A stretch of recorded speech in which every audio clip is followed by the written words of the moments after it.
ethnic conversation. Make Kenya great. Fix our military, fix our economy, fix our logistics, fix our health, fix our education. Make Kenya truly a Silicon Savannah. And you will have the unlimited support of Senator Moses Kajwang, the ODM brigade, and by extension, Raila Amolo Odinga. Mr. Speaker, I second. Can open the floor for debate, recalling that the African Union, the successor to the Organization of African Unity (OAU), was launched in 2002 as a continental body consisting of 55 member states that make up the countries of the African continent, with a vision of creating an integrated, prosperous, and peaceful Africa, driven by its own citizens and representing a dynamic force in the global arena. Aware that the African Union Commission, AUC, was established as the secretariat responsible for the operations and activities of the AU, headed by the chairperson elected by heads of state and government from member states. Recalling that on 27 February 2024, Kenya formally announced that the former Prime Minister, Right Honorable Raila Odinga, NGH, would be vying for the position of chairperson of the African Union, noting that regionally, he served as the African Union Special Envoy for Infrastructure Development. HE, the President, His Excellency the President, endorsed the Right Honorable Raila Odinga as Kenya's candidate for the chairperson of the African Union Commission. I have some sympathies with my brother and Deputy Majority Whip. Noting that the Honorable Raila Odinga's candidature for the position of the chairperson was not only his personal ambition, but also a symbol of Kenya's deep commitment to the goals of the African Union and its desire to participate in shaping the continent's future. Commending the government of Kenya, led by His Excellency the President, for a robust campaign in support of the candidate, reinforced by continental integration and cooperation and guided by Kenya's foreign policy. Further commending the remarkable achievement by Right Honorable Raila Odinga for emerging the run-up in the election of the chairperson of the African Union Commission on Saturday, 15 February 2025. Recognizing the need to sustain Kenya's growing prominence on the continental stage and advocacy for a more united, prosperous, self-reliant Africa in resonance with the aspirations of millions of Africans who seek to see the continent empowered to chart its own course in the global arena. Now, therefore, the Senate, 1, expresses its profound thanks to the Right Honorable Raila Odinga, NGH, for demonstrating unwavering commitment to the service of Africa by offering his candidature for the position of the chairperson of the African Union Commission for his leadership in advancing Pan-African unity, for his dedication to the development and integration of the African continent, and for his distinguished attempt at the election. 2, reckons its thanks to His Excellency Dr. William Samuel Ruto, CGH, President and Commander-in-Chief of the Defense Forces of the Republic of Kenya, for endorsing the Right Honorable Raila Odinga, NGH, as Kenya's candidate for election as the chairperson of the African Union Commission, and for coordinating the campaign in support of his candidature. And 3, reckons his congratulations to His Excellency Mahmoud Ali Yusuf on his election as the chairperson of the Commission on Saturday, 15 February 2025.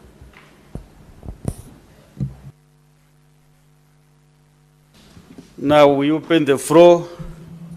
The first shot will be taken by Senator Wamatinga Wahome, Commissioner from Nyeri County.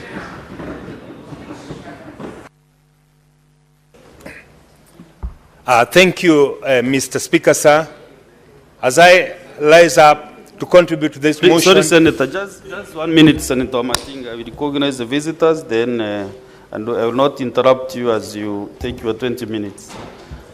So, Honorable Senators, I would like to acknowledge the presence in the public gallery this morning visiting lecturers and political science class students from the Masai Mara University in Narok County. The delegation comprises of 5 lecturers and 72 students who are in the Senate for a one-day academic exposition.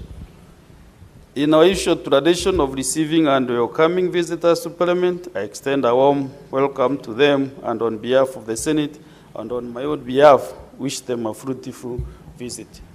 Thank you. With the Gen Zs in the House, Senator Kenyuri, Senator Senator Olekina, Masai University is a national university. Go ahead. Mr. Speaker, I wish to welcome the students and teachers of Masai Mara University. I was a student there, not just a student, I also served as a vice president of the Students' Union. So I wish to welcome you and also tell you that Kenya is a land of opportunities. Let nothing deter you. For the young people, you're the leaders of today. Taking effort to see what the Senate does goes a long way to changing the style of leadership in this country. And when we do that, I want to wish that you will be part of that transformation. When you go back, please take my greetings back to the students and the teaching fraternity of the Masai Mara University. Thank you very much. That is against the Senator for Narok County. Mr. Speaker, thank you for at least acknowledging that Masai Mara University is a national university. Not like your cantankerous fellow from Meru, the governor who thought Masais don't wear underwears. It's not from Meru. Maybe put to a record state. Oh, not like the cantankerous governor from Meru. It doesn't matter whether you've... Nyeri. I don't know these things. It's just because it's cantankerous. Mr. Speaker, thank you. Let me take these 30 seconds to welcome these young students and just telling them that all of us who are standing here went through that rigorous training. I'm a political science major, and I know what it takes to be able to forge forward and to be able to navigate through tough challenges, especially when it comes to politics in this country called Kenya. Narok County is a great county, and I'm happy that most of you have had an opportunity to study there. I hope that we can continue improving and making sure that you encourage even local students from that area to take on political science courses so that leadership for the future. You know, people talk about the future generation being the youth. It's not. The future generation is another generation which will come after this generation has already been wiped out. So I hope that you will nurture the talent to the youth, and always when you go back there, ensure that your agility and dedication is to your future. Thank you, Mr. Speaker. Thank you. Proceed, Senator Wamatinga.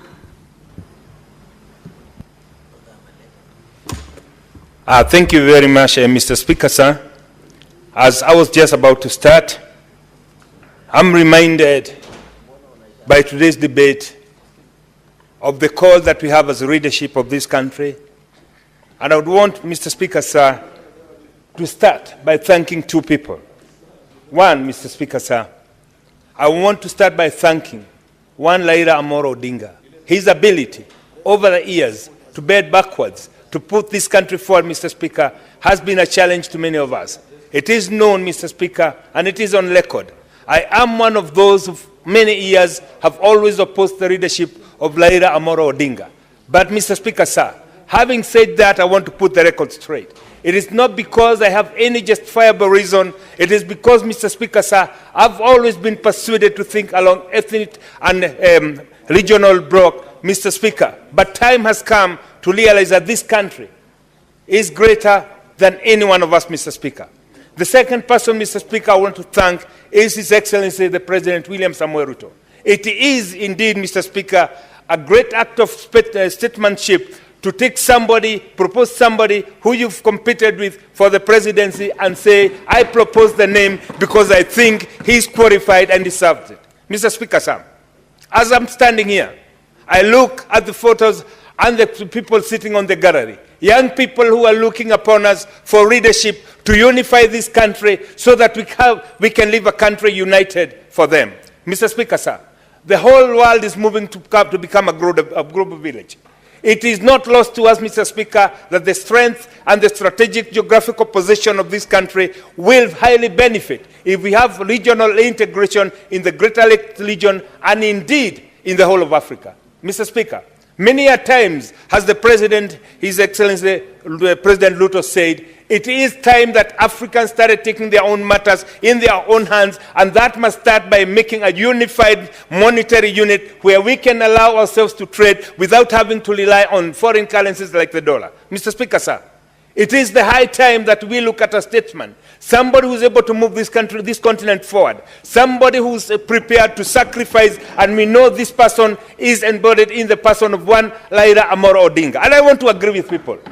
Mr. Speaker, sir, the losing of Raila Amolo Odinga is not a loss to himself, it is a loss to this country, it is a loss to the whole of Africa indeed. Mr. Speaker, history will judge us unfairly, as some of us have withdrawn to sectionalism, some of us have withdrawn to tribal cocoons and trying to champion their tribe's beliefs without telling the world the truth. There is no one tribe that can survive on their own. Mr. Speaker, sir, many have touted Usuguze Mulima. What is most unfortunate is that the Mulima, in its homogeneity, in the product that they produce, in the coffee, milk, and tea, we are not able to consume that. Our potential lies in the regional integration, not only the Mulima region, the whole of Kenya, but even extending this to beyond Africa. Mr. Speaker, sir, this is why I'm standing here as a proud Kenyan, to say that yes, Kenyans have realized that we have a potential as a country when we integrate everybody into the leadership of this nation. Mr. Speaker, sir, indeed unfortunate that some few people, for their own selfish reason, chose to celebrate the failure of one Raila Amolo Odinga because they believe that their political future lies in Baba joining hands with them. I want to tell them, oh, unto them, Mr. Speaker, we have woken up and we are no longer going to do tribal politics to befit one person. Mr. Speaker, sir, show me your friends, I'll tell you who you are. I've heard some people, my colleagues, without wanting to discuss them or name them, saying that they be removed from the chairmanship of committees. I would want to challenge them. Tell your community, as you are the chairman, what did you do for your community? Mr. Speaker, sir, it is high time that we must rise and be counted like Kenyans who look at the issues of this country, not as a tribal approach, but rather a holistic approach that takes care of political and moral obligation that we have to this young generation. Mr. Speaker, sir, I have decided to face the reality as it is. Somebody has said the survival of the Mulima depends on one person. I want to collect that assertion. The survival of Mulima depends on our ability to integrate with every person in this country, regardless of where they've been. That is the true position, and that is what we must tell everybody. Correct. This is the light of Mr. Speaker, sir, that we now move forward unified towards regional, towards world integration in the whole of Africa. Yeah. I was in Angola the other day, Mr. Speaker, sir. I realized the potential that we have to do business in that country is huge.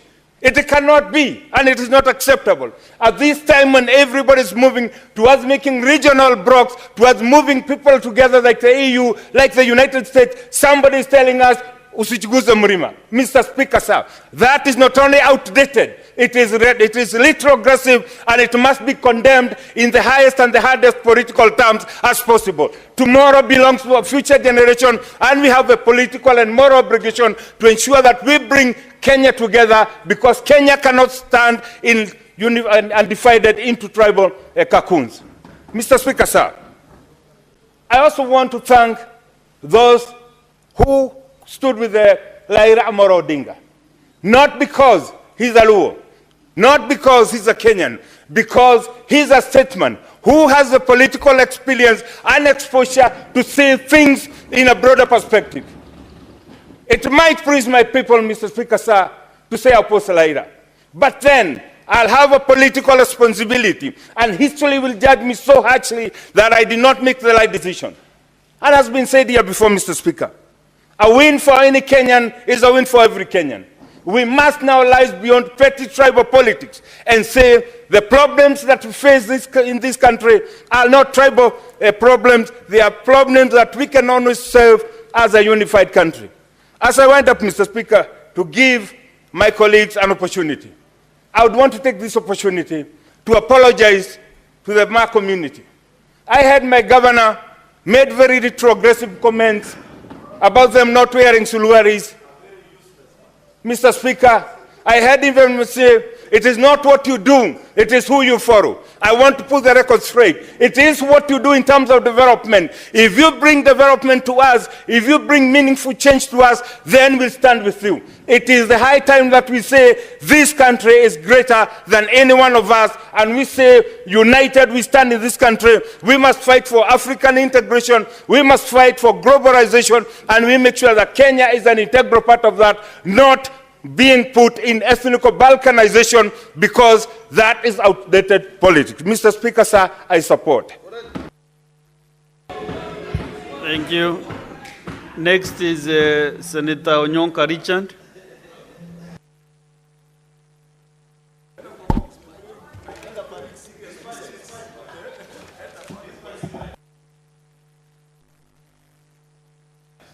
Thank you. Thank you, Mr. Speaker. Thank you, Majority Leader, and all the members who have contributed. Mr. Speaker, I am literally shocked at the way my colleagues are behaving and what they are saying on this floor. The reason why I'm shocked is because somehow I happen to be advantaged because I've been around this system for the last 25 years. I have been around politicking, taking vehicles to Kabarak to go and see President Moi and beg him to give me a handout so that I could run for elections. I have seen what happened in 2007 when we came to this house and I saw the hate, the vitriol, the anger. What were we fighting about? An election which had been lost, and of course we were on the other side which lost, quote unquote, and we stood here and said how we wished anybody who was on the other side should have been dead. I have watched the coalition government work, and then it failed. In this republic, I have seen President Uhuru come into power and his elections are nullified, and I've seen how he handled it. And I have seen how President William Ruto becomes president. So I hope my colleagues will give me an opportunity to lay out my case. This election of Prime Minister Raila to the AUC, indeed it was about our country. This election was not really about Raila per se. And I've seen some people say, oh, this election was about President William Ruto, and if he's a bad president, therefore our candidate wouldn't win. No, I take a different approach. The reality is we went in to hunt. I am saying I don't think we were prepared to hunt well and kill the elephant. My argument is we have a country where we are constantly looking for options and solutions away from the reality of what we are dealing with. I have heard my colleagues say that there were people celebrating that in fact Raila lost. Yes, they celebrated because they are fearful. They want Raila to come back because the country looks unstable and it's not ready to move on. That is where we are, Honorable Cherargei. This is not about tribes ganging up against bigger tribes and smaller tribes ganging against smaller ones. This is a state called Kenya, which is dysfunctional, where we have refused to accept the basic tenets. We have said, Honorable, my majority leader, you know I respect and love you as my brother. Thank you. I hope one day I'll join government and be with you. But I intend to remain in the opposition to keep some of you sober and sane. This process, because of the training I got when I was a minister in the government of President Kibaki, is a process which is handled quietly, efficiently, and successfully. When you are going for these positions, you must be able to look at the sensitivities and the issues in all these geopolitical issues of Africa. And yet, what have we done? We have localized this whole thing as if it's about Raila, who wanted to be something, and William Ruto, who wants to survive. Indeed, if that is the case, if Raila wanted the job and felt he would lose and come back here so that he joins President William Ruto's government, and therefore Kenya will become stable, my position is very simple. So long as you continue doing things the way you are doing them, the country will not be stable. When we were talking about what are the issues in Sudan, look at what you're having at KICC today. One group is at KICC parading themselves, and you are insensitive to the issues that we are supposed to be the arbiters of two people who are fighting on the African continent. When we are talking about Congo, the reality, my brother Cherargei, is that we have a region which is affected by illegal mineral mining, by countries that are feeling incredibly insecure. You have Western powers who have an interest in managing what is happening in Congo. And the reality is we just laugh at it. So when M23 are coming to Nairobi to come and have a meeting here with our president, the simple fact that they came here put everybody onto suspicion mode. Just a minute, Senator Onyonka. There is a point of order from Senator Mandago.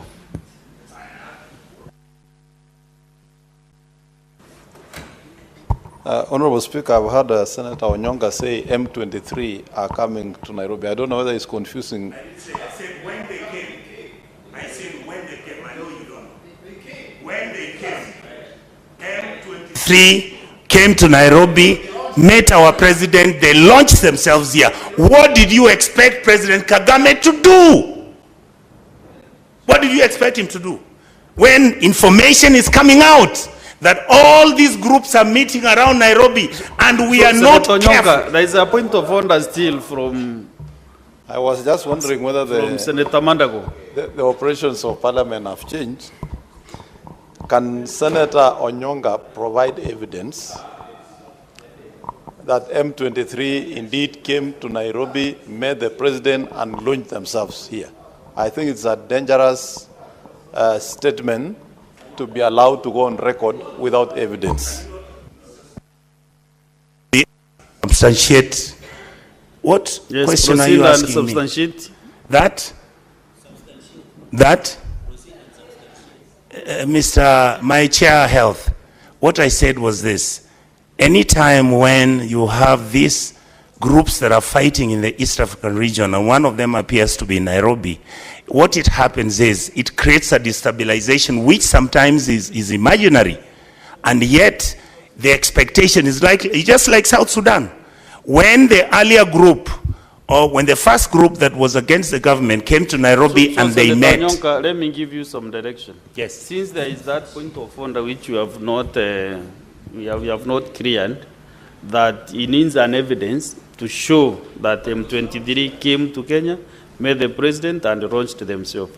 What I said, if you don't have that evidence, when are you ready to provide the evidence? Mr. Speaker, what I said is that the M23 made contact, and indeed, the president of Kenya's responsibility was for him to start negotiating with them and the Rwandese government. What I am saying is, those discussions as they started... Did you say that they came to Nairobi?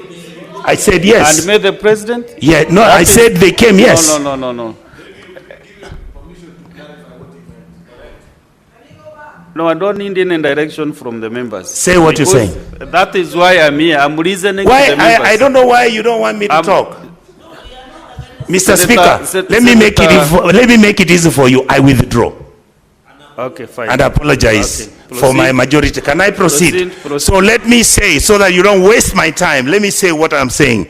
We, as a leadership, must understand that whatever that was happening is not removed from our reality.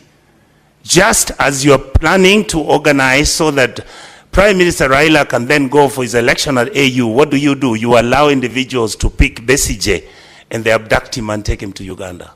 Internationally, Honorable Cherargei, you know that looks bad. Then when you are busy talking about South Africa, I know some of us may not understand that that the South African government, having gone to Congo, the responsibility and the role they have played in Congo and all the issues that have been engaged must be handled so carefully. So carefully. But what do? And I said it on public. We then decide we are going to support Israel, because the Israelis are our friends for years and years and years, and we make that announcement disregarding the sensitivities of what is happening in Gaza. Then we take that same narrative as we are having issues. Senator Onyonka, there's another point of order from the majority leader. You see, Mr. Speaker, I'm really sorry to Senator Onyonka, because it's not my intention to disrupt him. But he's inviting this upon himself by claiming matters that are not factual, which leaves us with no other option than to interrupt him and ask him to check his records. I know for a fact that not once, twice, or thrice, that Kenya has made its position clear on the Palestine-Gaza dispute, that they believe in the two-state solution. We have never come out clear to say that we support any of the parties. Therefore, it is not right for Senator Onyonka to mislead the House and claim that we have identified with Israel to the exclusion of the Palestinians. That's not accurate. Mr. Speaker, could I maybe use a different, maybe let me use a different angle to when make... there is a member executing a point of order, you go back to a seat, you sit and wait. Mr. Speaker, I feel like you're trying to harass me so much. That is the rules of the House. When there is a member... Speaker, I know the rules, but you see, if I keep going that way, it's a bit tiring. There's a seat just next to...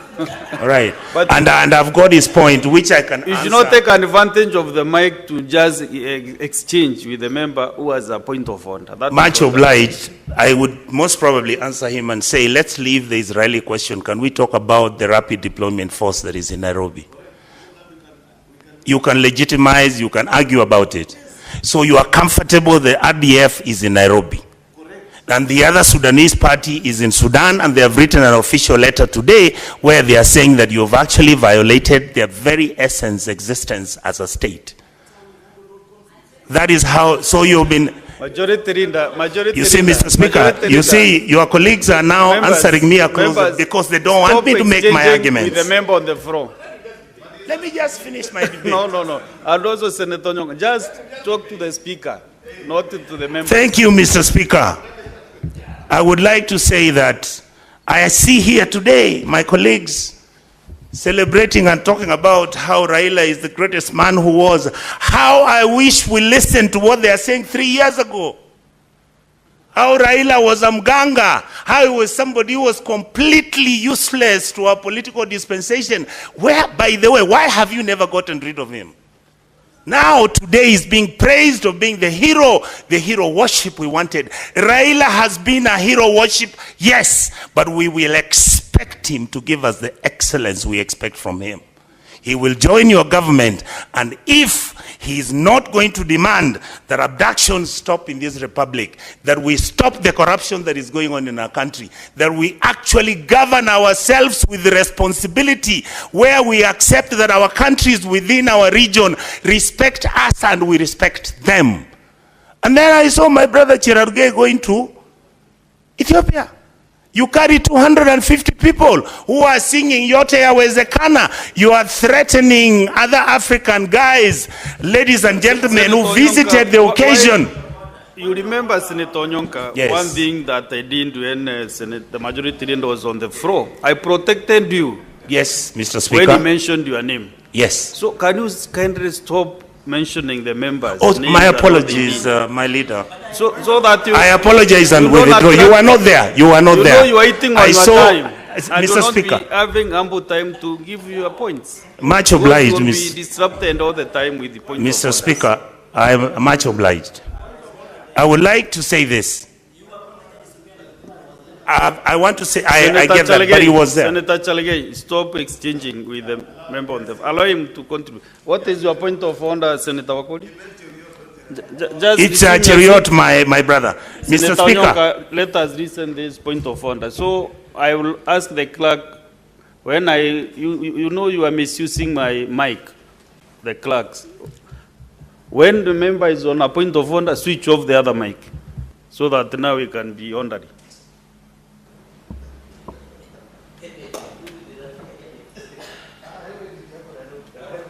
Honorable Speaker, I'm standing on order of responsibility of statement of fact, Honorable Speaker.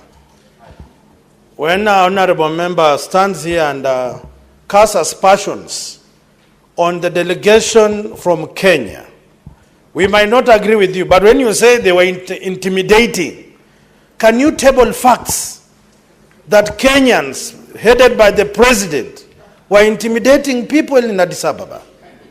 This is a Senate. This is not a small thing in the village. Honorable Senior Senator, thank you. Thank you, Mr. Speaker. I want to mention to my brother, the senator from Bungoma, that normally when people go to watch football games, that's how they behave. But when people go to an international conference and they're trying to negotiate and influence other people to vote for their candidate, they behave differently. I know you love football. You may not see the contradiction. I want to say this, Mr. Speaker. It is true for many of us that for me, Prime Minister Raila losing that seat was a shock. But I saw him accept the verdict gracefully. I would like to state to my colleagues in this House that if such an occasion comes back again, because it could, please let us make sure we do a thorough job. Let us consult the ambassadors, former ambassadors, the technical personnel. We could have done it better. Is it true that I knew this? No, I didn't. I'm just saying, when you go to play and you have scored many goals, then you have to figure out what to do with the team, especially with the team manager. I would like to say one last comment, Mr. Speaker. I have no problem if ODM and my leader Raila decides to join the government of the day, because I understand the complexity of Kenya's politics.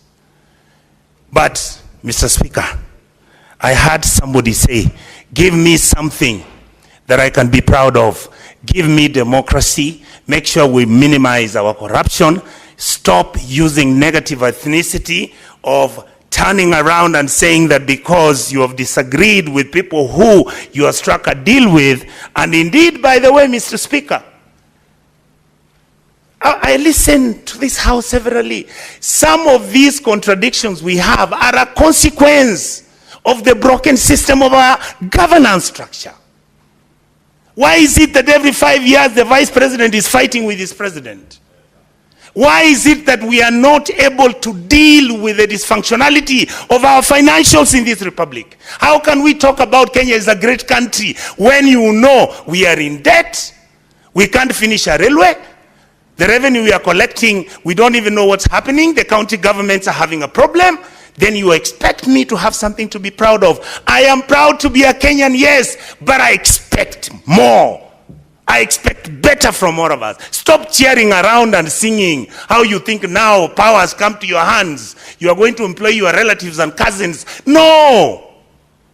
We now need intelligent people to sit down and guide the president and the prime minister to make sure this country runs in the direction where we can be fully proud and happy that we are moving as a team. Stop alienating some communities because of political disagreements. Sit with them and talk with them. Majority Leader, aren't you sitting with the gentleman there with big hair? I wanted to make a reference. Thank you. Senator Onyonka, you know you are its own registry. Yeah? Mr. Speaker, I'm a bit emotional about this. Allow me. How can you describe Honorable Medhu in that manner?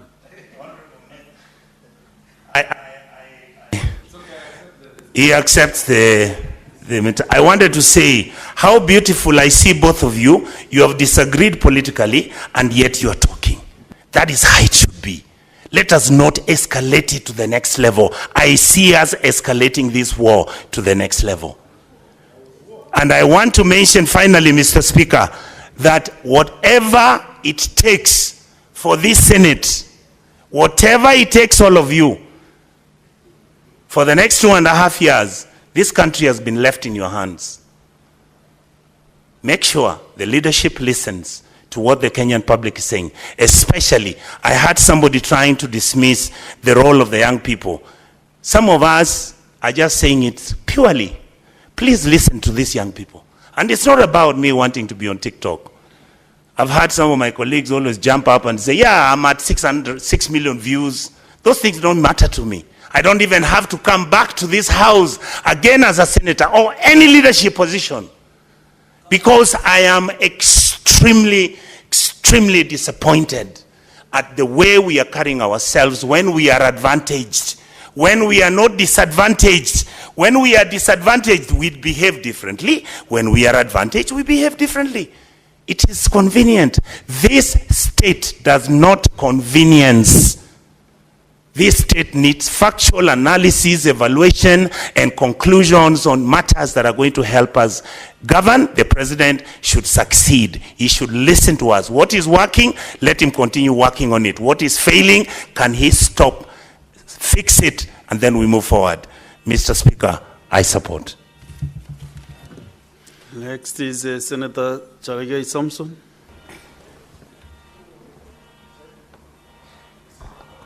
Mr. Speaker, thank you very much. From the onset, I want to support this motion by the majority leader. I wish to make a few comments. One is to congratulate the Right Honorable former Prime Minister Raila Odinga for running this race. As many of my colleagues have said, it was not about Raila Odinga, it was about Kenya. And I think, Mr. Speaker, sir, as we left Addis Ababa in Ethiopia, and I'm happy by the comments of former Prime Minister Raila Odinga when he says he's coming back more energized and more focused going into the future, Mr. Speaker. I want to thank the 22 nations from African Union who stood for the 7 rounds, Mr. Speaker, for Raila Odinga. In 2 rounds he emerged, Mr. Speaker. And Mr. Speaker, it is not easy to go 7 rounds. We know people who go 1 minute and 59 seconds, Mr. Speaker. But at this age, Baba Raila Odinga could manage to go for 7 rounds in African Union, Mr. Speaker. So we celebrate and appreciate what he did. 7 rounds at his age is not easy in African Union contest, Mr. Speaker. Mr. Speaker, and therefore, as a country, every cloud has a silver lining, Mr. And I don't know why Senator Amida is excited about the rounds. I don't know, Mr. Speaker, I don't want to digress. Mr. Speaker, and therefore, I want to assure the nation, and even, Mr. Speaker, thank President William Ruto for magnanimity. You remember in 2022, the presidential election was close call. But out of magnanimity of President William Ruto, when Raila Odinga declared that he will run for African Union, President William Ruto did not look at Raila as the opponent that he defeated in general election. He looked him as a brother, as a statesman, as a Kenyan. And that is why Raila Amolo Odinga had at his disposal the entire government machinery to campaign across 51 states of Africa, Mr. Speaker, and share his vision for a better Africa, Mr. Speaker. I was disappointed that some people in parts of this country, others in social media, could celebrate the loss of Raila Odinga. Raila Odinga never lost anything. It is Kenya who lost, because it is the standing in the League of Nations, Mr. Speaker. Let us not confuse. If it is about losing, Raila has developed a thick skin of losing many elections, Mr. Speaker. But he has always looked at the brighter. He has been the safe pair of hands when Kenya is in turmoil. From 2007, Mr. Speaker, in 2018, and the other day in 2022, Mr. Speaker. So, Mr. Speaker, I want to say what the people who celebrated on social media and some parts of this country, we tell them, riswa na washindwe katika jina la Yesu, Mr. Speaker. Mr. Speaker, number 2, it is not the first time, Mr. Speaker, that Raila Odinga as a Kenyan has lost. Even Nancy Kirigitu lost. Even Rachel Mamo lost. Even the latest Amina Mohammed lost in 2017. We never saw this kind of vitriol and hatred, Mr. Speaker, against a candidate like Raila Odinga, Mr. Speaker. I want to tell the nation, many people thought when Raila lost in AU, some people could be used to fight government or unto them. It will not happen, Mr. Speaker. Because as a country, we have more better agenda to have a prosperous nation going into the future in governance, in development, and in rule of law and democracy, Mr. Speaker. And therefore, Mr. Speaker, I want to applaud many Africans. There have been argument that the position of Kenya in DRC crisis, the position of Kenya in issues of Gaza and Israel, the position of Kenya in Sudan crisis, where we saw rapid response here in Nairobi, Mr. Speaker, and many other positions of Kenya across the world. But, Mr. Speaker, we must accept that beyond and above African Union engagement, there was the issue of religion, language, and region, and also superpowers. And I'm happy my brother from Mutembei has said, Kenya should not look east or west. We should look where our interests are as a country, Mr. Speaker. Because we cannot depend. You saw the other day when Donald Trump came, he came with a different policy. China or the East have come with a different policy, Mr. Speaker. And therefore, it is neither here nor there that we are arguing today that it is based on many forces. But we know after African Union, as a continent, there are many international and global interests, whether they come from East or West, Mr. Speaker. And therefore, for Raila Odinga, as our candidate, as a statesman, as a Kenyan, Mr. Speaker, to stand on the annals of history and look for this seat, Mr. Speaker, I want to congratulate him. It is not easy. Even in local elections, like ward elections, we have seen people who say, we will run, we will run. But when the real game is called, they are nowhere to run even for a ward election, Mr. Speaker. And that will happen in 2027, Mr. Speaker. And therefore, what is the future?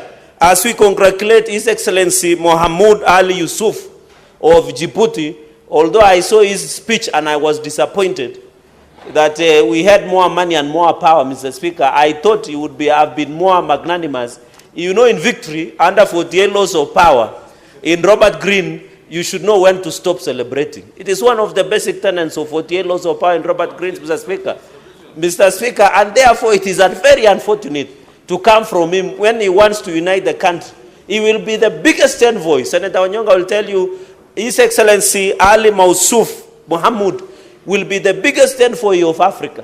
And therefore he should give a message of hope, of unity across the African continent, Mr. Speaker. We expect him to handle the DRC crisis, the Sudan crisis, Mr. Speaker, and many other crises that we face as a world, as a global nation, Mr. Speaker. The future of Africa, we need to agree. We need to ensure we trade more in the trade within Africa region. Why would I need a visa to travel to Ghana or even to South Africa, Mr. Speaker? And we are Africans. We should promote a visa-free Africa, where one African even work. There are many students from Masai Mara University. I wish to see them working in South Africa as experts or as civil servants in South Africa, in Namibia, in Ghana, in Tunisia, Mr. Speaker, in Djibouti, among other countries, Mr. Speaker. Number two, we must encourage open-air skies. It is unfortunate sometimes when we are flying to West Africa, you must fly to France so that you can fly back. It is more nearer to fly to London than to fly to some of the West Africa, Mr. Speaker. We must agree that we must promote open skies and aviation, Mr. Speaker, so that we can go into the future, Mr. Speaker. And in fact, as I talk, the reforms in Kenya Airways is long overdue, Mr. Speaker.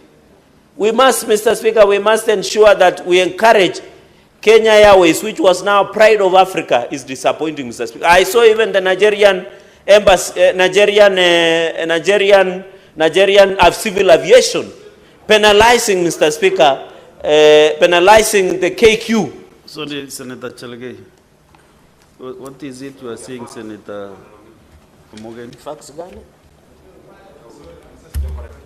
Go to the dispatch box if it's not working. Oh, yeah, Mr. Speaker, you know, everything that we say on this floor goes on record.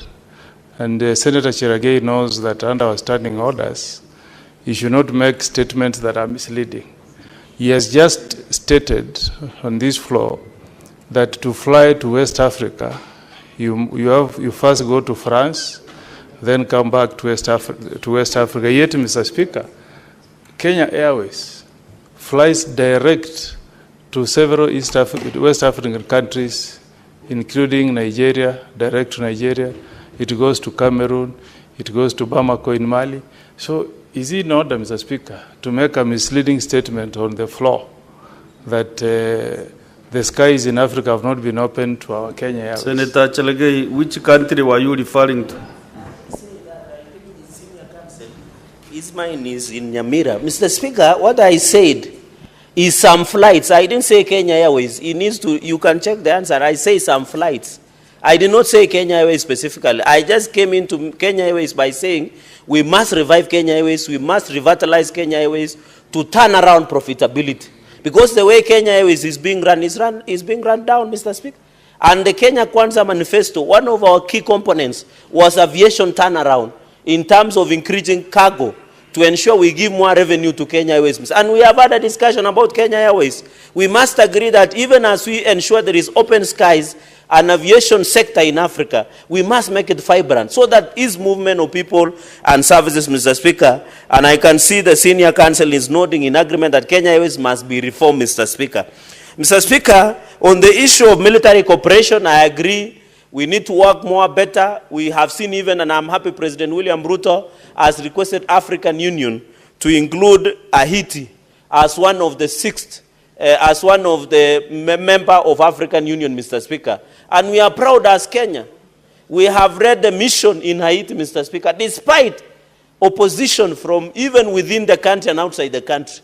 And therefore, as Kenya, we have a lot to showcase the world in terms of issues that we... So military cooperation, I know when African Union and Kenya is called upon, we have crisis in DRC, Mr. Speaker. I am told the M23 are making progress in Bukavu. They are headed near to Burundi, Bujumbura. We must Africa, Mr. We have Sudan crisis where rapid response RSF is in Sudan, in Africa, in Kenya here. And I have seen the statement from Foreign Affairs from Sudan. We must pursue peace the way we did for South Sudan, Mr. Speaker. We need a peaceful Africa to ensure we have trade. And the only person who could bring experience, who knows the dynamics of Africa, the true son of Pan-Africanism was Raila Odinga. I still insist African Union lost the best. Despite that, His Excellency Ali Mausuf won. Winning in an election does not mean you are competent. It means you have just won. But it doesn't mean that you are bringing the best on the table, Mr. Speaker. And therefore, Raila Odinga, with so many years that he has fought for rule of democracy, human rights, devolution, the new constitution, the track record was well-decorated CV that could transform this country, Mr. Speaker. And Raila Odinga has been one of the few leaders who is not tribal. If you see at the voting pattern in many elections he has contested in this country, he has gotten the votes from across the country, Mr. Speaker. And therefore, we need to ensure. Mr. Speaker, the third point I wanted to make, I think it is now the right time to fully implement the NADCO report, the National Dialogue Report, Mr. Speaker. Raila Odinga has huge and well-decorated track record of fighting for democracy, rule of law.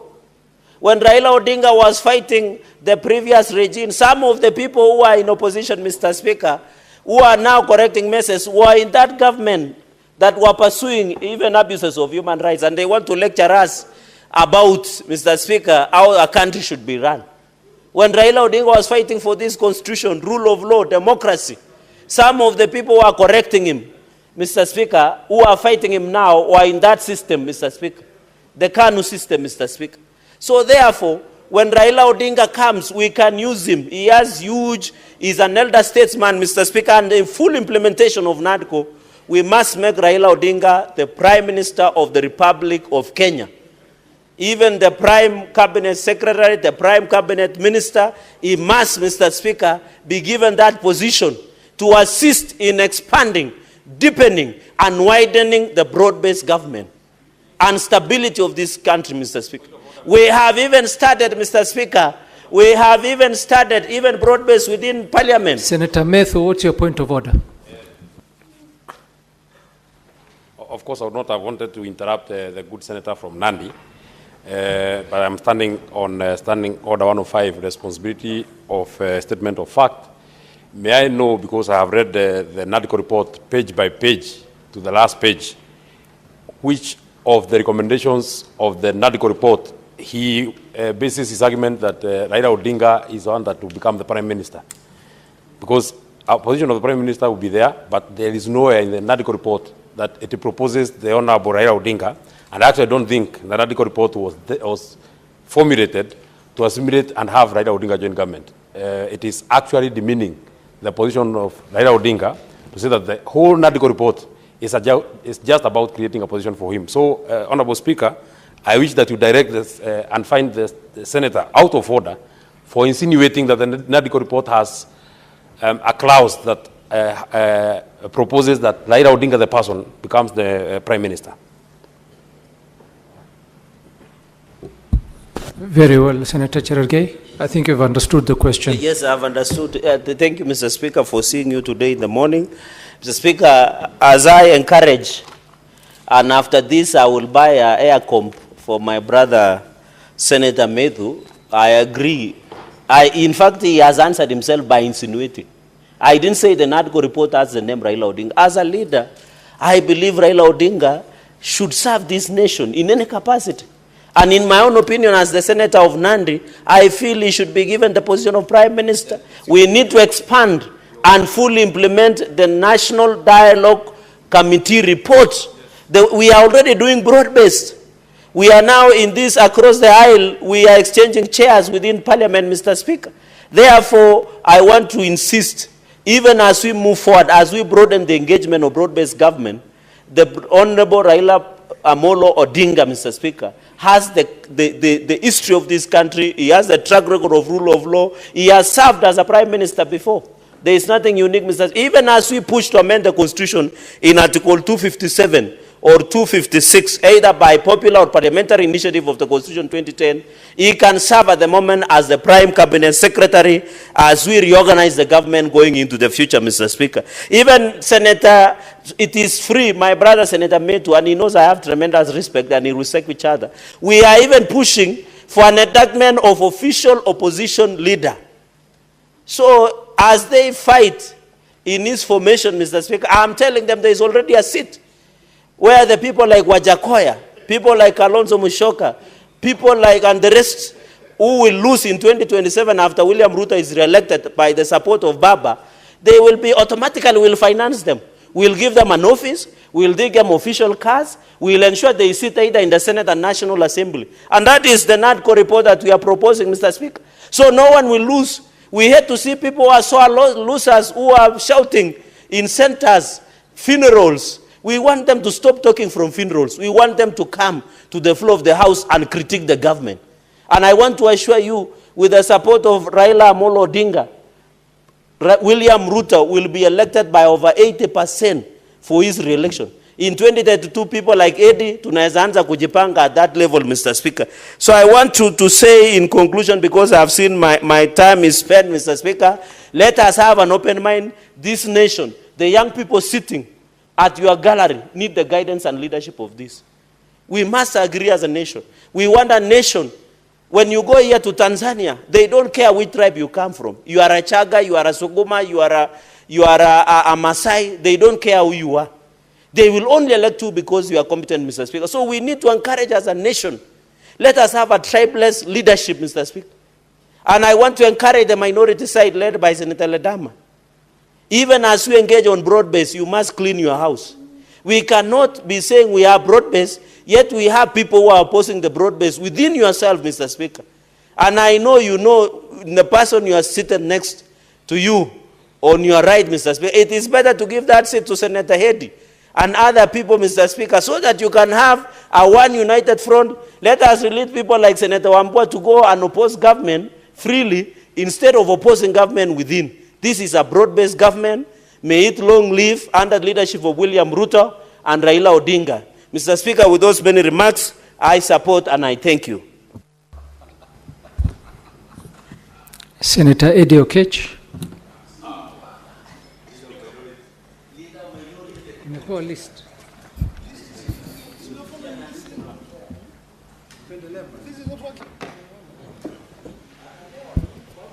I thank you, Mr. Speaker, for giving me this opportunity.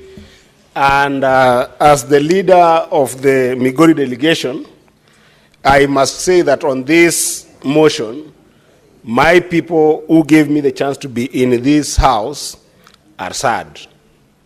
I will not lie that they were disappointed that Raila Amolo Odinga did not become the AUC chair. They had hopes and dreams that Raila Odinga would become the AUC chair so that he could be able to be a bridge between excellence in the continent and our people in Kenya, and indeed the people of Migori County were championing and rooting for Raila Amolo Odinga. So it is no question that they are sad. And Mr. Speaker, in any sad situation, whether it's death or losing an election like what happened, Mr. Speaker, if you are sad and somebody else is laughing, that person does not want the best for you. It doesn't matter whether whatever brings you sadness is something that brings them happiness. It just means that they don't want something good for you. And therefore, Mr. Speaker, I want to say that anybody who has laughed, celebrated the loss that we had in Addis has got no best interest of our people at heart, especially the delegation that I'm presenting and representing from Migori County.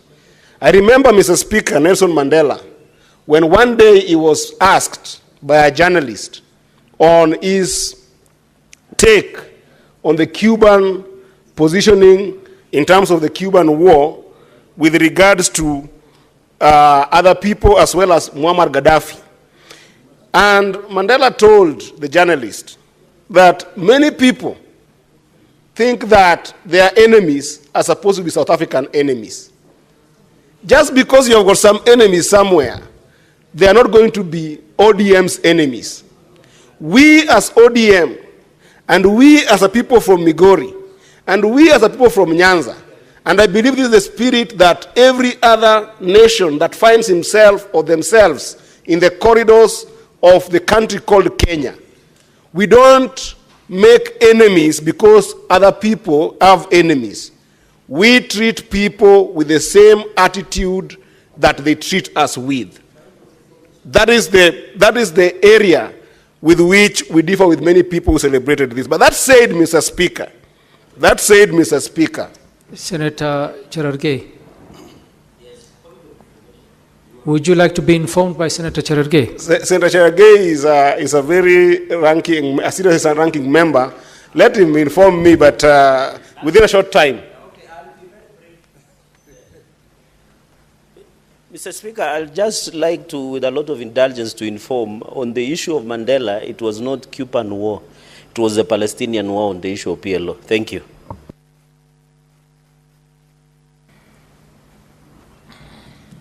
Mr. Speaker, you know, Cherargei. Anyway, thank you. But Mr. Mandela was asked the question on the issue of his relationship with the Cuban fighter, we call him Fidel Castro, and also on the issue of him with Muammar Gaddafi, who tend to have been very polarizing figure in a number of, it was not just one war, but a number of issues that affect the entire continent at that time when South Africa was being seen as a terrorist nation just because they were fighting apartheid in South Africa. And his thinking was that any relationship that they're making with people or any friendship that they're making with different people is based on how those people treat South Africa, not based on the enemies that those people have. And that's what I'm trying to say also, that our politics as ODM going forward, it will be based on how people treat us and how people respect us and the contribution that we make to the country. But that said, Mr. Speaker, I want to say that there is a Swahili word that says Mugala muue aki mpe. Despite the differences that different people have with President Ruto in the borders of our country, Mr. Speaker, I want to say that we are very grateful for the kind of support, for the kind of commitment, for the kind of dedication that President Ruto gave to Raila Amolo Odinga in the process of running for AU. And I want to tell the President, Mr. Speaker, that there's a book that Chinua Achebe expresses about a lizard that fell out of an iroko tree. You know, this lizard fell out of an iroko tree onto a rock, but the lizard did not break its back. And around it, because it's just a lizard, other animals were there, but they were not able to celebrate the lizard. So the lizard looked around, and because nobody saw the lizard dropping down as something big and not breaking its back, the lizard said to itself, I am so strong that I fell out of that iroko tree, but I didn't break my back. I'm telling the President that even if some people want to close their eyes on the kind of support that you gave Raila Amolo Odinga, even if somebody will not say thank you to you, even if some people will talk negatively about it and try to put you down, be the lizard that fell off the iroko tree and thank yourself because you know how much effort you put on this campaign. That's a very sincere thank you from me. But then I must also thank Raila Amolo Odinga, because taking a continental stage in a place that you don't have control, His Excellency the PM Raila Amolo Odinga, taking a serious continental stage in a place that don't have control of presidents, when people are not bold enough to take that step, that is valor. That's a towering spirit that we want to see of many Kenyans. And I hope that many young people can glean morals from the courage of Raila Amolo Odinga to be able to take some risks. That even you as a young person today, whether you're Gen Z or you're a millennial, remember the times that perhaps you grew in Kawangware and you could play some games, some card games, and people could discourage you, but you never saw why you should not take the risk of being in the streets. But then, today, you are something. Raila Amolo Odinga has taught us that you can keep on fighting and taking risks for dreams that are bigger than you. And if your dreams as young people don't scare you, you're not worth living. Take big dreams. Take big steps. Learn from Raila Amolo Odinga. He has fought big dreams that some of them today we are benefiting from. There are countries that have got internet today, but you cannot post things and talk about anybody on the internet because you fear that you will go to jail, because you fear that you will die, because you fear that you will have serious consequences. But in our nation today, many young people enjoy not just the social media platform, but they enjoy any kind of expression that they want to have on those platforms. It is not to be taken for granted that those rights that you are enjoying to be able to express yourself online are not just rights. They are rights that saw people like Raila Amolo Odinga battered, beaten, and taken to detention for you to have those rights. So even as some people try to put him down, that valor, that courage, and that towering spirit must live among young people in the country called Kenya and in the African continent. But that said also, Mr. Speaker, Mr. Odinga did not just show up on this race as just a candidate who had no contribution to make to our country and who just wanted a job. On February 27th last year, Mr. Speaker, Raila Amolo Odinga did express himself to the agenda and the vision that he was bringing to this position. And I want to agree with what my brother Senator Kajwang said, that this vision that Raila had is not just vision for the sake of getting an AU position. It's a vision that we as leaders in this country, extended to leaders in other countries that believe in the African dream, and more so extended to the leader from Djibouti, my brother Ali Yusuf, who has taken this position, must cast their eye upon. Because African continent is constantly under threat, Mr. Speaker. The movement of goods, the movement of capital, The movement of labor in the continent to make a working economy is still a daydream that we have never achieved. And let me tell you, Mr. Speaker, that the issue of AU is not just about regional politics in the African continent. It is also about global politics, because we are competing with other continents as well. We have got China, which is a nation and also as big as a continent with populations of over 1 billion. We are competing with them. We have got America that we are competing with. And don't think that the advancement of a common market in the African continent is something pleasing to other people. And therefore, it's a commitment that cannot just be an issue of politics in the continent. It's an issue that the continent must commit to, the dream that Raila had, from making sure that goods and services can move with this robust infrastructure. Raila Odinga held a very strong view on why we must make sure that we silence the guns in the continent and ensure that there's security so that capital, goods, and people can be able to move in the continent and work and build a continent. Raila Odinga held the strong view that we need serious connectivity between Djibouti and Senegal, between Cape Town and Cairo, so that movement of people, goods, and services can be easy.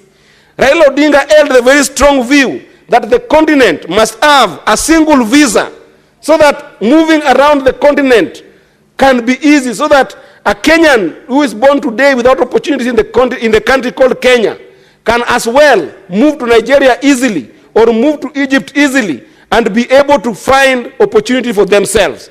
So that somebody who is in Egypt, who cannot find their talent meeting the opportunities in Egypt, can move to Kenya and find opportunity that works for them. The dream of Raila Amolo Odinga was a continent where you are born does not define whether you die or you live. That dream must live with the people of Africa. That dream must live with the President of Africa. And Mr. Speaker, it is not a small dream. It is a dream for which some of us who went to Addis Ababa and saw what happened in Addis Ababa have picked that dream, we will continue with it. That one day, if not us, our children will see a united continent on the basis of economic excellence, on the basis of social justice, on the basis of politics that is good, that can advance the quality of life for the African people. And those dreams will not die, because Raila Amolo Odinga cast them on that stage called the Continental stage. So it's not a matter of light politics of just being in Kenya. Mr. Speaker, we have seen in this continent young people being radicalized because of lack of economic opportunities. Economic emptiness, turning young people to be Al-Shabaab militia. Economic emptiness, turning young people to be Boko Haram militia. And we see that same kind of trend even in the continent today, that people who the country had no confidence in, when they were serving at highest level and they were impeached in these houses, Mr. Speaker, radicalizing even young people who are in this house. You find young people being made to sing Mau Mau wars, to dress like Mau Mau, to live themselves unkempt like Mau Mau, to start behaving like Mau Mau in a way that is radicalizing people who are elected to come to this house to be able to promote a concept of national unity, promote a dream for young people in this country, and they are being radicalized.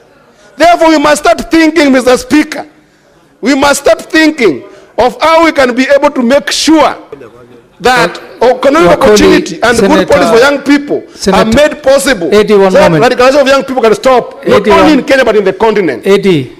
Senator Wakoli, what's your point of order? This is our honorable house of distinguished high-profile leaders. My good brother, Honorable Eddie, has alluded that honorable members are dressed like, look like, hair like Mau Mau.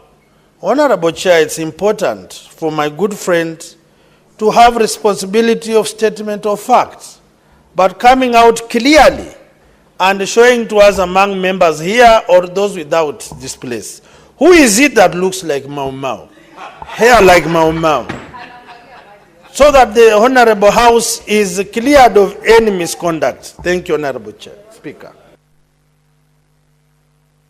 Speaker, thank you. It seems like the senator, the good senator from Bungoma, is the only visitor from Jerusalem. I will send him some pictures of Mau Mau, people who fought, and then he can make his own judgment to look at people around who look like Mau Mau. But that said, Mr. Speaker, I must say also that we must also accept the negative that happened in this area, called the fighting for this seat. I want to encourage the majority leader that let's not be blind to the fact that foreign policy in this country is still not sober. And there are positions that you can take as a people that must be based on a foreign policy. Today, Mr. Speaker, whether you are a Democrat or you are a Republican in the American politics, when it comes to certain issues, America has clear foreign policy about them. And I don't think that we don't have a foreign policy that works. I think that we don't have a domestic policy that works. Because if you've got a strong domestic policy, Mr. Speaker, then you extrapolate your foreign policy from your domestic policy. What is our policy about our businesses, Mr. Speaker, for instance? That our businesses that are locally grown, homegrown, must be protected, must be taken care of. If that is our domestic policy, then that becomes the interface with which we interact with the external world. If our foreign policy here around our resources is strong, then that becomes the angle with which we relate with other countries. It is no doubt, Mr. Speaker, that the first round and the second round of Mr. Odinga's votes, he had consistently been ahead of Djibouti. And even if we don't know who voted because it was secret ballot, Mr. Speaker, we can say without a doubt that the shift started happening when the candidate for Madagascar dropped. And that shift, when it happened, we saw the Djibouti candidate gaining votes.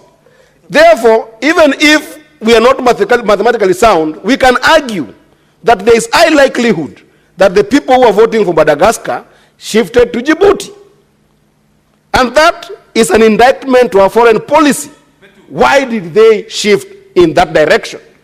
It means that we haven't chosen as a people that on certain issues that are cross-cutting in the continent, whether it's the DRC war, whether it is the coup in the continent, a number of coups are in the continent, whether it is the issue around Israel, whether it's the issues around Commonwealth, all these issues, Mr. Speaker, must have one inclination. They must have an inclination towards a sober domestic policy that defines how then we engage the external world. It has to be that our nation must advance our national interest first when we are approaching the world, because that is the only way we survive as a country. And there are a number of areas that I think that these particular laws gives us an opportunity as a nation, gives the president an opportunity as our leader, gives the executive an opportunity as the cabinet, and gives us as a parliament opportunity to be brave, to be courageous, to be honest to ourselves, and interrogate the strength of our policy when it comes to our domestic inclination. Because if we don't interrogate that and bury our heads in the sand, Mr. Speaker, we will not be stronger tomorrow to face such wars. And lastly, Mr. Speaker, I must say that Honorable Raila Odinga, His Excellency Baba, is a person who has got zeal and zest to have a country that works. Even at instances that in the past regimes, Baba has supported some elements of people in governance, he has never taken any opportunity or discarded any opportunity to talk about the ills that are in government, to talk about the excesses that are in government, and to talk about bad things that are going on in the country. Including recently, when we were dealing with the issues of abductions, Baba Raila Odinga stood firm and fought abductions. And so are his soldiers who fought abductions. I can assure you that Raila Odinga does not need to be told where he's going to go. When he comes, after resting, he will give us direction on where he stands and where he goes, and therefore speculations must Thank you, Senator. Senator Wambua.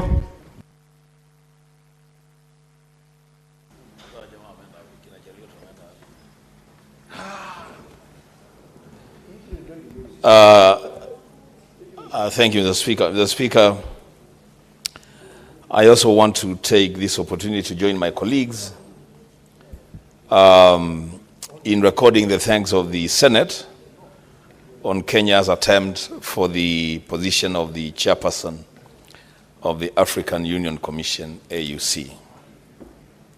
Mr. Speaker, I want to begin by saying that this is an important debate, a debate that was moved very well by the majority leader. But when debate began, then I wondered what happened between the time that he moved the motion and when the debate began. Because from one side of his mouth, he said that he would want to listen to opinion and views from members as to where we may have gone wrong and lost this seat. But on the other side of his mouth, he is insisting that we got it right. And so I wonder then, what are we going to be debating? The Speaker, having said that, I want to begin by thanking His Excellency the Right Honorable Raila Amolo Odinga for offering himself to vie for this Continental seat. The Speaker, the decision to offer himself in itself, Mr. Speaker, was a true demonstration of courage and the spirit of Pan-Africanism. I liked and envy the energy of His Excellency Raila Amolo Odinga. That, Mr. Speaker, he was able to move to every corner of the continent to convince presidents and heads of government to support his bid. That energy, Mr. Speaker, was really, really enviable. Mr. Speaker, the thing that really touched my heart was the fact that His Excellency Raila Amolo Odinga kept his cool throughout this process. From the campaigns, even to the election date and the announcement of the results, our leader kept his cool. And I remember, Mr. Speaker, Mr. Speaker, there are people who think that they are closer to these leaders than some of us. I want to actually disabuse that notion. That, Mr. Speaker, before the Right Honorable Raila Amolo Odinga went to Addis for the election, I spoke to him on Tuesday. And he was very clear in his mind what he was going to be doing. And to me, the words that ring to my mind to date is that if I win, I win. If I lose, I lose. Whether I win or I lose, I'm a Kenyan, I am a Pan-Africanist. Mr. Speaker, that is courage beyond measure. And I want to congratulate him for having that courage to go for the seat. Mr. Speaker, when Raila Amolo Odinga went for this position, it was not about him, it was not about his party or his coalition, it was about Africa. And it was about carrying the Kenyan flag highly on the African scene. And the Speaker, His Excellency Raila Amolo Odinga did not disappoint. He carried the flag of our republic on the continental scene and did the best that he could. We want to congratulate him, Mr. Speaker. We also want to thank the presidents that voted for him, Mr. Speaker. Garnering 22 votes throughout, Mr. Speaker, I think 3 or 4 election cycles, Mr. Speaker, is not a simple feat. We want to thank the presidents that had faith in his leadership and voted for him. Mr. Speaker, there is another notion that I want to debunk from the floor of the Senate. The people who say that His Excellency Raila Amolo Odinga does not accept defeat. Mr. Speaker, His Excellency himself conceded defeat on the floor of the Mandela House during this election. What I want to say to those people who say that Raila does not accept or concede defeat is that if he loses fairly, he will accept as he did in Addis Ababa. If he loses unfairly, he will contest that election. He has done that before, and for that courage, I also want to thank and congratulate him. Mr. Speaker, Kenya may have lost the election. We may not have brought the African seat home. But I want to say that to a very great extent, as a country, we won our space on the African continent. And let us continue to try as much as we can to be the pride of the region.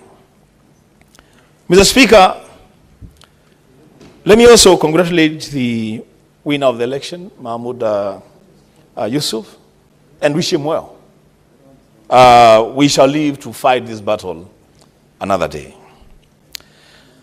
The Speaker, having said that, the question that the majority leader posed, and I would have wished that he was here, on what it is that we could have done wrong, what could we have done better? Mr. Speaker, I think that's where the conversation should sit. Mr. Speaker, it is very, very unfortunate that our foreign policy does not seem to be serving our national and regional interests in the way that it should. The Speaker, I heard Senator Onyonka being put to task to substantiate the obvious. As a Speaker, I just want to urge our colleagues, all of us, to be truthful to facts and the reality of our time. The Speaker, when in December of 2023, the Congo River Alliance, bringing together opposition politicians from DRC and the March 23 grouping, the rebel group, in Nairobi, and they launched the operation in Nairobi. Mr. Speaker, it is open to everyone, even school children, that on that account alone, Kinshasa withdrew their envoy from Kenya in protest.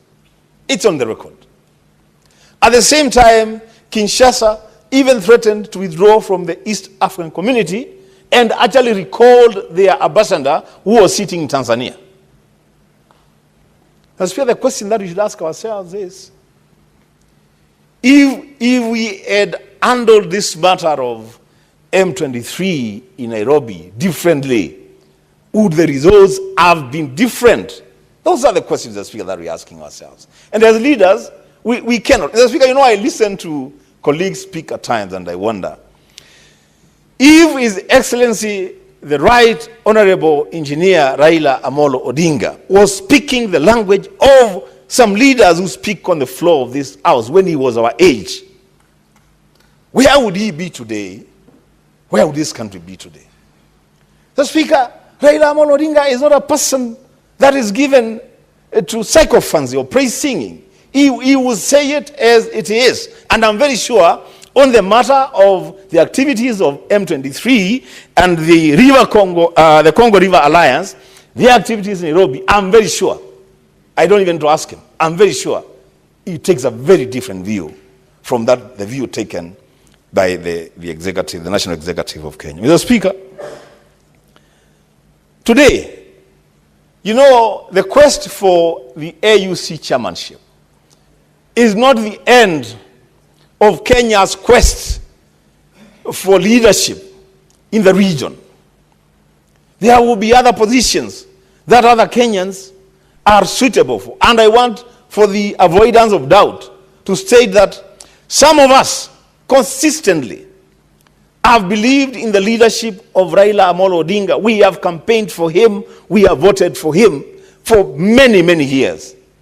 The people that speak here as though they know and support Raila Amolo Odinga more than other people have never voted for him, even once. If anything, they have demonized him the most. Mr. Speaker, the engagement of Kenya and our neighbors is not ending with the end of the elections in Addis Ababa. Mr. Speaker, what we did, what we allowed to happen on our capital yesterday, Mr. Speaker, was not right. And we must tell this government as much. To allow the rapid support, their involvement in the crisis in Darfur, the killings, the torture, the maiming of people, Mr. Speaker. And we allow those groups to come to Nairobi and pretend to form a government of Sudan from Nairobi, Mr. Speaker. What do we expect? What do we expect, Mr. Speaker? Mr. Speaker, I want to say that we have not had the last from the administration of General Buran, who is now running some form of administration from Port Said. These people have messed up their country. Our role as a neighbor should be to help these people come together and rebuild their country, not to take sides with one rebel group against the other rebel group. Mr. Speaker, that move, it is those kind of moves, Mr. Speaker, that we are saying, you know, the M23 move, Mr. Speaker, let's just face it.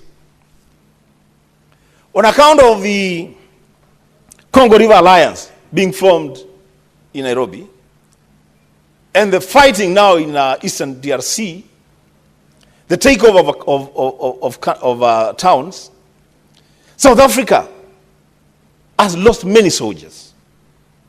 Tanzania has lost many soldiers.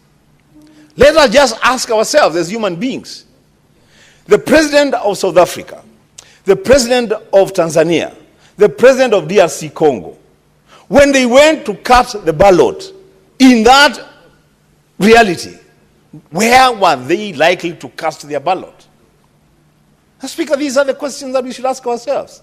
And stop being sycophantic or emotional about things that we can see as leaders are not going the right direction. Now, Speaker, I want to advise. And I keep saying that I am maybe the least qualified to advise the National Executive. So, Speaker, this country belongs to all of us. Those who support the current administration and those who don't. We all belong to this country. And Mr. Speaker, the presidency of this country is not coming to an end with the end of the term of office of President William Ruto. Beyond him, there will be presidents. Before him, there were presidents. The thing that we must do, Mr. Speaker, is to ensure that while he sits in office, we have a stable country. A country with a very robust and good foreign policy that protects the national interest, but also takes care of the regional interest and the global interest. I like what Senator Eddie said. The Speaker, being at the continental scene is not just about the continent. It's about our engagement with the outside world. It's about a continental economic bloc Mr. Speaker, as a country, as Kenya, we must make sure that we play a rightful role in that conglomeration, Mr. Speaker.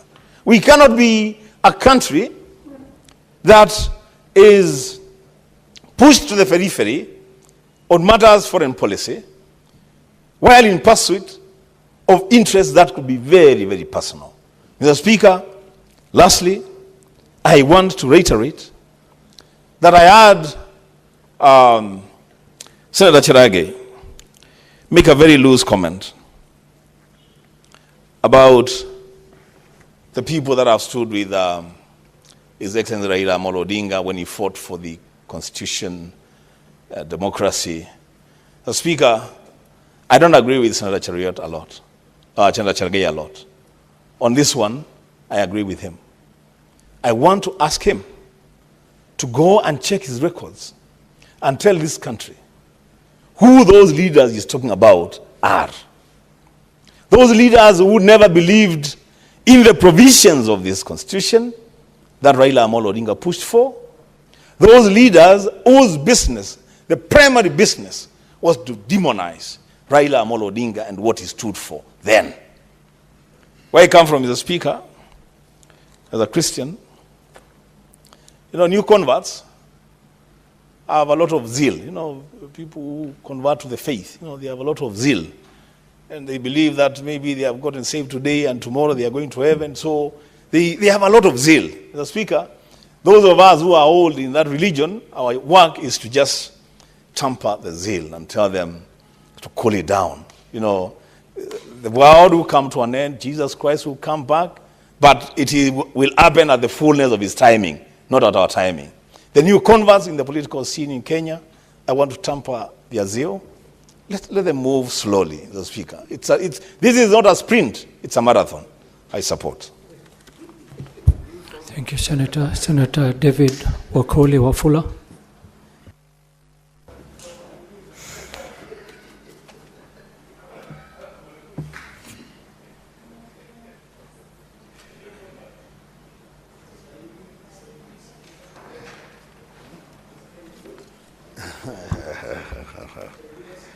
Asante sana Mheshimiwa Spika. Nashukuru sana kwa nafasi hii. Naona ndugu zangu upande wa walio wachache kwa leo wanatabasamu Mheshimiwa Spika kwa sababu ya kongole na sifa ambazo tunamiminia Mheshimiwa Raila Odinga kama mpeperushaji bendera katika Afrika kuwakilisha nchi ya Kenya. Mheshimiwa Spika, mgala muwe na haki mpe. Mheshimiwa Raila Odinga amekuwa kielelezo cha ustahimili wa demokrasia katika nchi ya Kenya.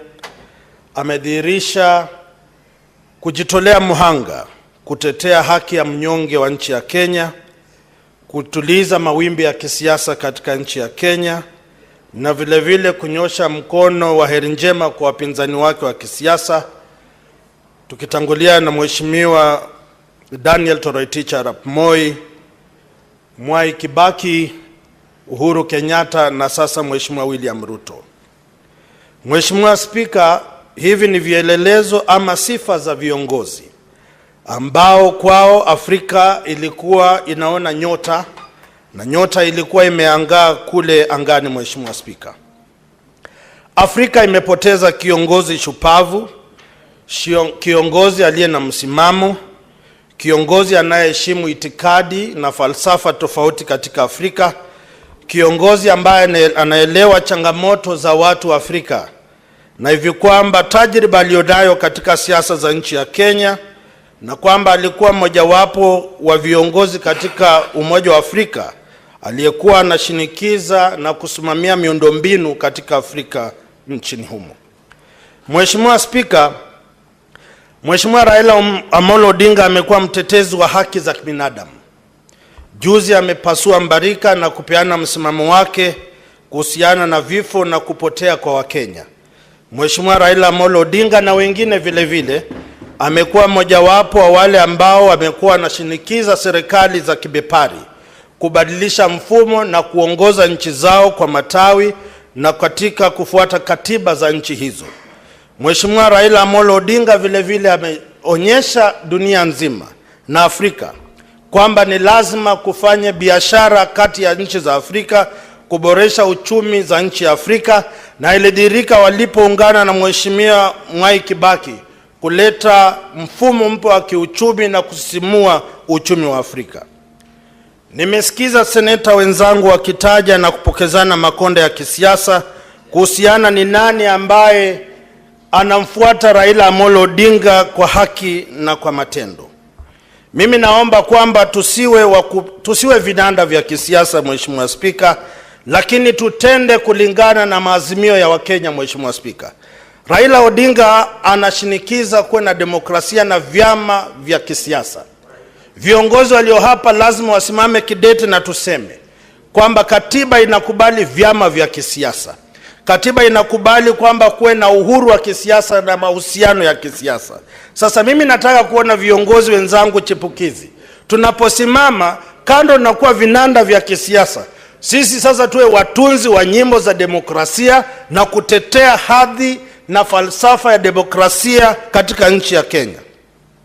Mheshimiwa Raila Amolo Odinga amepigana vita dhidi ya ufisadi, na naamini angetoa uongozi wa Jumuiya ya Afrika, angeongoza mapambano dhidi ya ufisadi katika nchi za Afrika. Changamoto nyingi zinazoendelea katika nchi za Afrika, vita vinavyoendelea ni kutokana na ufisadi. Na mimi naomba kutokana na jumba la Senate tuone viongozi wakisimama kidete kupigana vita dhidi ya ufisadi katika nchi ya Kenya. Mheshimiwa Spika, Raila Amolo Odinga amedhihirisha kwamba kusulubiwa kisiasa sio mwisho wa safari. Aliwekwa korokoroni, akaondoka, na si Biblia tunasema Paulo na Sila waliomba, milango ikafunguliwa. Wengine wetu pia ni wajukuu wa kisiasa, tumewekwa korokoroni na tukatoka. Kile tunataka kushukuru Mheshimiwa William Samoei Ruto ni kwamba ulijitokeza muhanga, ukamshika mkono Mheshimiwa Raila Amolo Odinga. Viongozi wote wa upinzani wasiokuwa upinzani walitembea na nyinyi katika baraste ya kuombea Mheshimiwa Raila Amolo Odinga afueni na utoe ushindi katika nchi ya Afrika na katika nchi ya Kenya. Mimi ni kuomba tu kwamba tuendelee kufanya kazi kwa pamoja, tuendelee kufanya majadiliano ya pamoja, tuendelee kupigania haki za Mkenya na Afrika, ili siku itakapokuja tutaulizwa yale tuliyotenda kwa mujibu wa katiba na ujio wa siasa za nchi ya Kenya.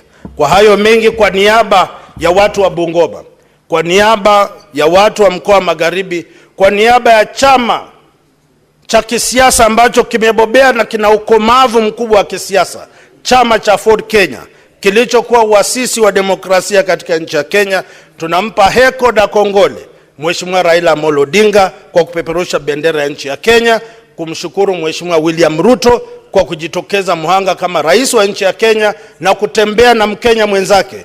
Na mimi ningewaomba wale wenzangu ambao wana wivu, wana moyo na inda mioni mwao kuhusiana na Raila Amolo Odinga, iwapo hauwezi kupiga hatua mbele, usimuonee mwenzio aliye na hesabu na aliye na uwezo wa kupiga hatua mbele, kwa sababu hatua hiyo ndiyo Kenya inastahili kuchukua ili tulete ukombozi na urejesho katika nchi yetu. Mheshimiwa Raila Amolo Odinga, nakutakia maisha mema unapoendelea kuongoza mchakato wa demokrasia na kuungana na Mheshimiwa William Ruto, na sitaki kumsahau Papa wa Roma, Spika wa Bunge la Kitaifa, ambaye yuko papo hapo kuhakikisha Kenya inasonga mbele. Asante sana na Mungu awabariki. Senator Olekina.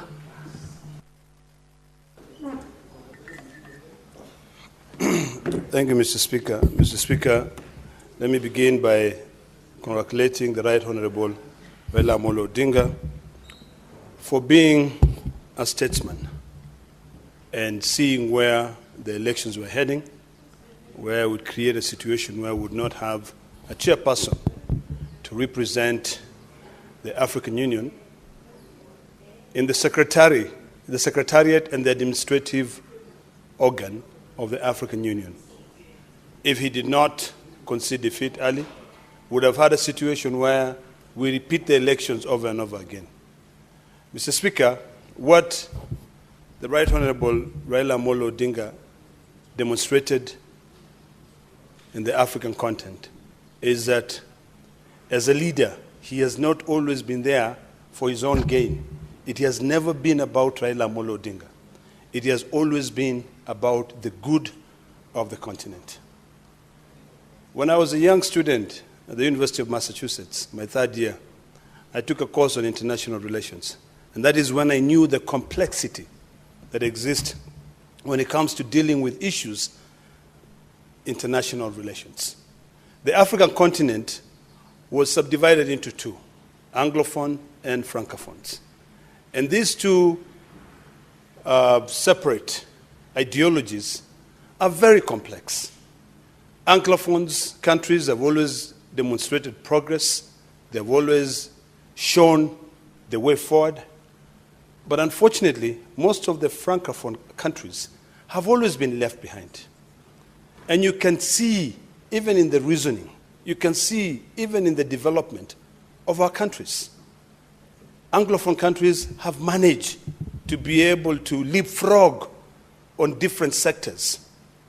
If you look at Kenya as an example, Kenya developed the first money transfer system to be able to assist those less fortunate, people who are in rural areas, to be able to also get banking services. This is not something that is found across the continent of Africa. We have 55 countries. If Raila Amolo Odinga would have been given the opportunity to become the chairperson of the African Union Commission, to be able to advise the 55 presidents, to be able to give his wisdom on all the different organs of the African Union, so that we achieve the African Union goal of 2063, where we have good hospitals, where we have good road networks, where we trade, this continent would have had a very different perspective on good leadership. But that never happened. And in fact, if you compare the two candidates, I dare say, even in terms of understanding of the role that the chairperson of the African Union Commission plays, Raila Amolo Odinga was way much above the gentleman who eventually won.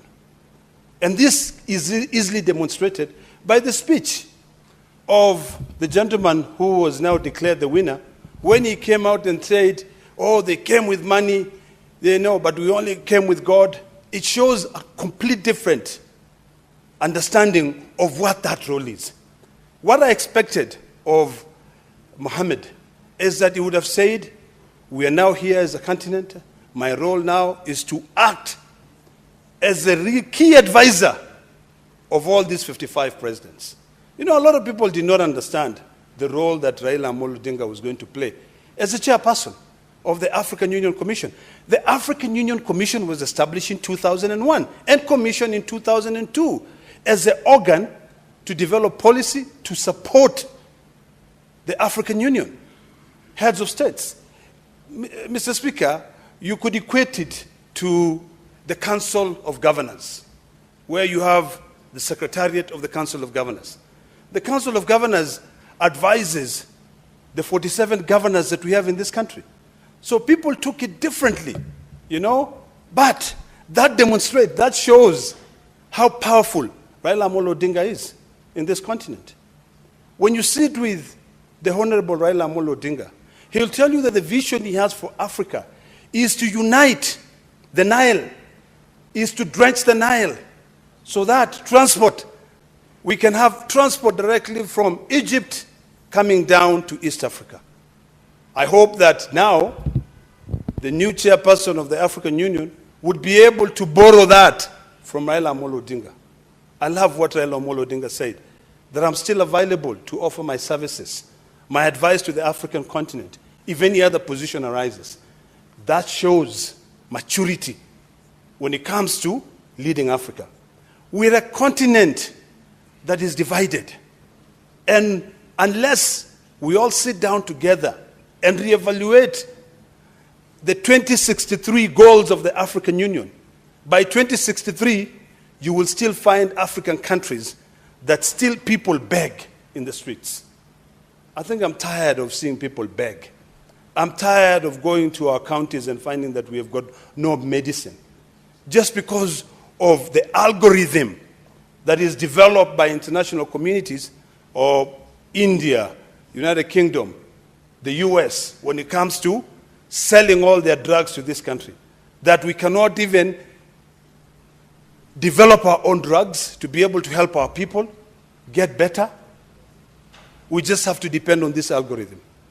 I think it is about time that even if Raila Amolo Odinga did not become the chairperson of the African Union Commission, it is time for us to sit down with His Excellency Raila Amolo Odinga and say, can you please demystify your vision so that even here in Kenya, we can be able to develop our foreign policy. We can be able to develop our foreign policy in a way that it assists us develop this nation.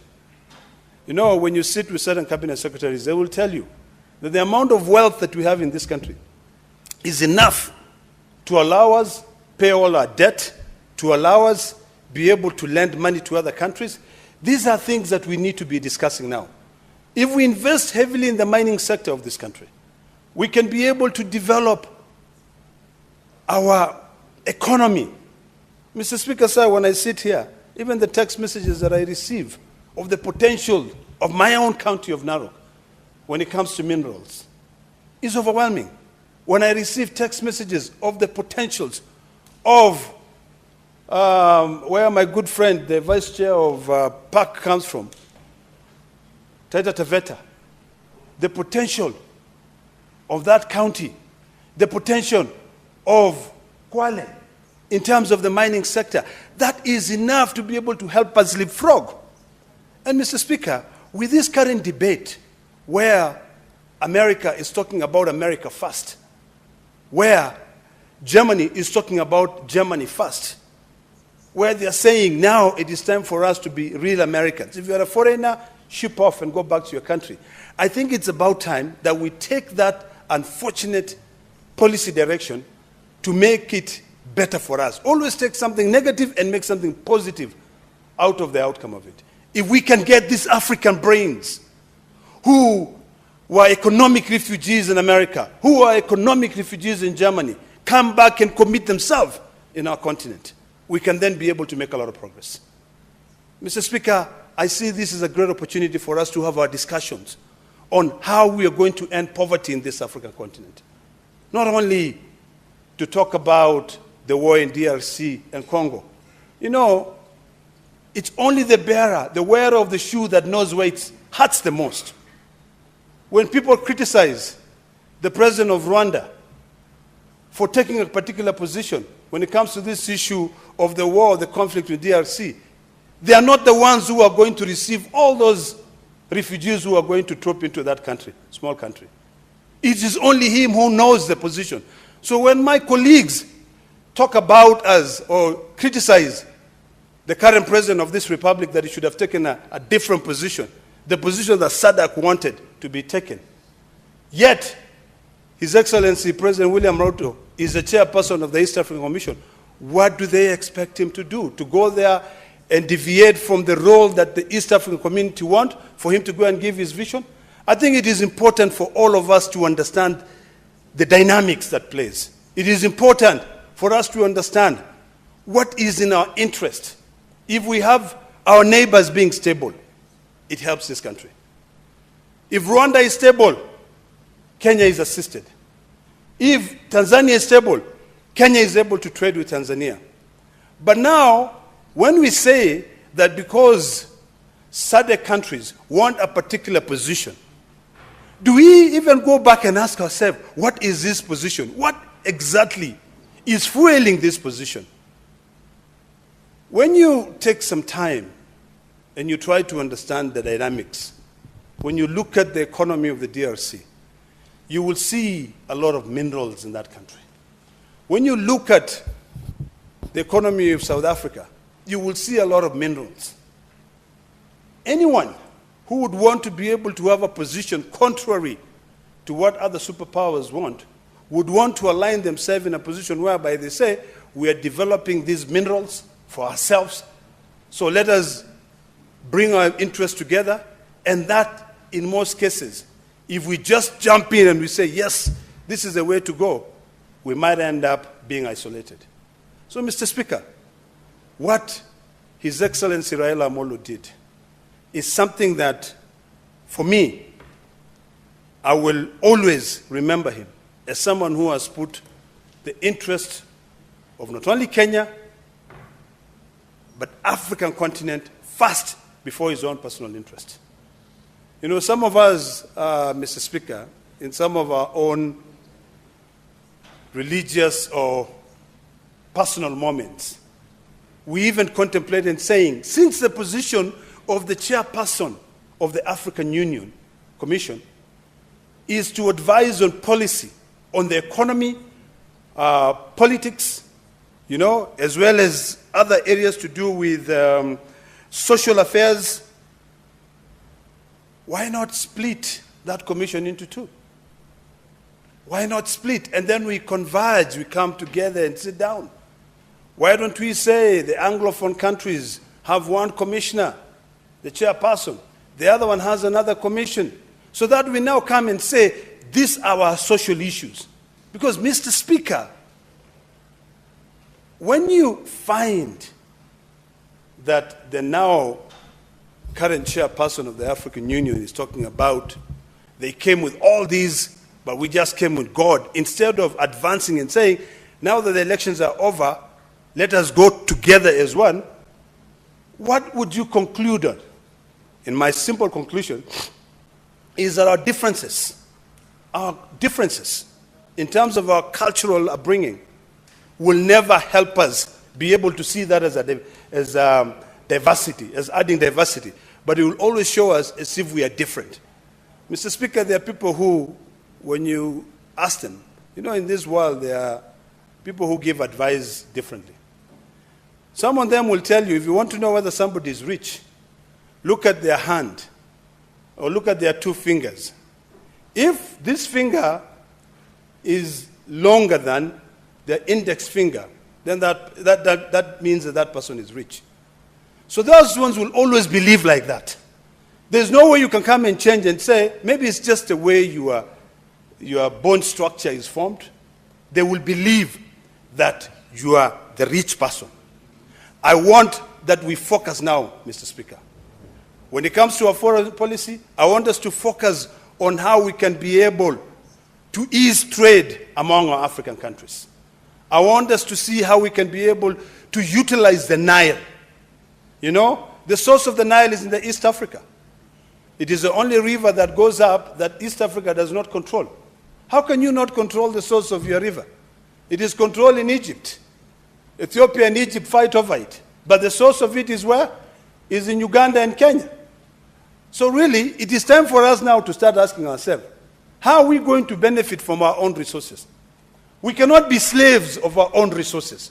We now have to sit down and ask ourselves, now that we failed in making sure that we have Raila Amolo Odinga as a chairperson of the African Union Commission, why don't we rethinking and bring it back home and say, we have the East African community. Can we set up an East African commission that will look at our policy, will look at our politics, will look at our economic affairs, will look at our social affairs, and try to figure out how do we create this shock absorber. Today, Mr. Speaker, when you hear a president taking a position, and I think those wise men who set up the African Commission and we put up a chairperson was very wise. Because they did not want the president taking a particular position. They said, let us seek advice from an expert. That is why they set up. I think now we need to start changing, also looking at home, close to home, the East African community. It will be important, Mr. Speaker, that in the East African community, we achieve the goal of Julius Kambarage Nyerere. We achieve the goal of Mzee Jomo Kenyatta. We achieved the goal of, what was the guy from Uganda called? I've forgotten his name. Milton Obote. I think it was Milton Obote. These are distinguished men who came before us. They are the ones who said, as a community, let us live together. If today you spend time with the president of Uganda, the only thing he'll talk about is the ideas of Julius Nyerere, the ideas of Milton Obote, the ideas of Mzee Jomo Kenyatta. Let us now bring this debate back home. Let us stop whining and saying, oh, we lost because of ABCD. Let us build our East African community. Let us set up a commission here that will be able to guide us. We need to end poverty in Kenya. It is wrong, Mr. Speaker, for us as politicians. Every day you wake up, if you wake up in the morning, like 3 in the morning, and you just want to pray, and you accidentally take your phone to remind you, maybe on the subject that you wanted to pray about, the first text message that comes is that, oh, Mheshimiwa, my mother is very sick, I need X amount of money. You know, I long for the time when, in Kenya, no one will ever pick up a phone and send to a politician to say, please help pay for my medical bill, because our health care will work. You know, because our road infrastructure will work. Our education system will work. That is where we should put all our effort in this. And I believe that when we come together, President William Ruto, Raila Amolo Odinga, working together, this Senate and the National Assembly, I think for once we'll be able to make a difference. I want to congratulate once again His Excellency Raila Amolo Odinga for the spirited effort. And lastly, Mr. Speaker, let me take 30 seconds. I wish I had more time to really condone with the family of our departed brother, William Cheptumo,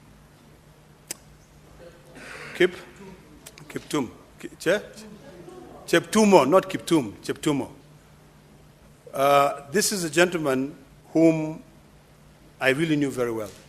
I admired his dedication to the rule of law. I admired his reasoning when it comes to argument that has to do with the Constitution. He will be missed, and I want to tell the family that we are together and will forever pray with you. Honorable Senators, it is now 1 p.m. time to adjourn the Senate. The Senate therefore stands adjourned until today, later today, Wednesday, 19th February 2025 at 2:30 p.m.